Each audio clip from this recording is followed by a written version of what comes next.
Hello friends, हमने ये गर्मी वाली गोभी लगाई है। तो आज की डेट है 23 मई 2023 और इस वैरायटी का नाम है CFL 1522। सजंता की है ये। तो अभी हमारे ये खेत में ट्रांसप्लांट करने के बाद पौधे हो गए हैं 23 दिन के, 20-25 दिन के हो गए हैं ये। और हमने 20 मार्च से 25 मार्च के बीच में अलग अलग करके नर्सरी की थी इसकी, 3-4 स्टेप में। तो अभी 25 दिन का हो गया है ये। और इसमें जो ये खरपतवार की समस्या आती है, गर्मी वाली जो भी गोभी लगाते हैं या दूसरी फसलें, तो इसमें खरपतवार नियंत्रण के लिए अगर आपके खेत में भरपूर मात्रा में खाद है तो इसमें कम मात्रा में आप टरगा सुपर डाल सकते हैं। इससे गोभी पर हल्का सा नेगेटिव प्रभाव तो होगा, पर एक बार खरपतवार नियंत्रण हो जाएगा।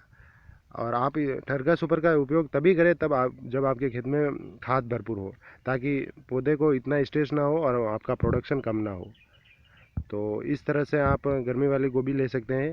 तो इसका जो रिज़ल्ट आएगा, प्रोडक्शन शुरू होगा वो 10 जुलाई के आसपास शुरू होगा। ये लगभग 70 डेज़ लेती है।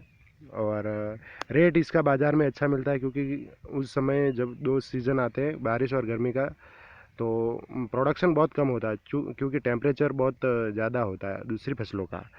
मतलब टेम्परेचर बहुत ज़्यादा होता है तो दूसरी फसलों का प्रोडक्शन बहुत कम होता है। तो आपका प्रोडक्शन कम होने की वजह से इन चीज़ों का भाव अच्छा मिलता है। हम पिछले हम पिछले 3-4 सालों से कर रहे हैं और हमें एवरेज 40 से 50 रुपए का भाव मिला है। सर्दियों के मुकाबले इस फसल में वजन तो कम होता है पौधों में इसके, पर रेट बहुत अच्छी मिलती है। और ये गर्मियों की फसल है तो एक बात का और ध्यान रखें आप, इसमें पानी शाम के समय देने की कोशिश करें जब पौधे छोटे हों। ये अगर आपने इसमें सुबह पानी दे दिया तो पानी दिन में भरा रहेगा, और टेम्परेचर 40-45 डिग्री है हमारे इधर का, अभी उदयपुर में, राजस्थान में। तो 40-45 डिग्री टेम्परेचर में क्या होता है, जैसे धूप पड़ती है और अंदर अगर गीलापन है, पानी भरा है, तो इस वजह से जड़ों के डैमेज हो जाती है। तो कोशिश करें आप जितना हो सके पानी शाम के समय ही दें, तो उससे आपका ग्रोथ बहुत अच्छा होगा। और यूरिया की भी अभी आप कम मात्रा में डालें, बाकी पौधे छोटी स्टेज में ही फूल देने शुरू हो जाएंगे। तो यूरिया तभी डालें जब आपके यहाँ टेम्परेचर वापस 40-35 डिग्री के आसपास आ जाए, हल्की फुल्की बारिश हो जाए, और उसके बाद ही। और जो भी आपको इसमें रासायनिक उर्वरक जो भी देने हैं, आप इसमें खेत की तैयारी के समय ही दे दें। तो ये हमारे CFL 1522 है। इसके रिज़ल्ट का आपको अपडेट देते रहेंगे, हमारे चैनल से जुड़े रहें।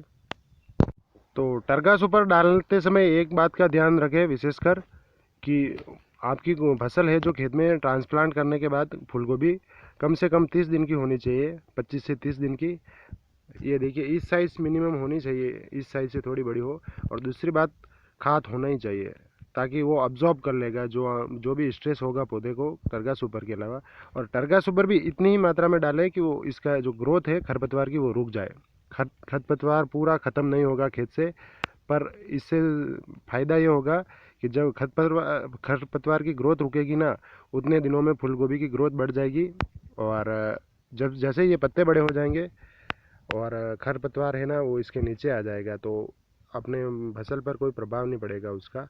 तो आप कोशिश करें कि 25 से 30 दिन के बाद ही टरगा सुपर डालें, पहले नहीं डालें। बाकी आपके पौधे जा भी सकते हैं, फसल पूरी ख़राब हो सकती है।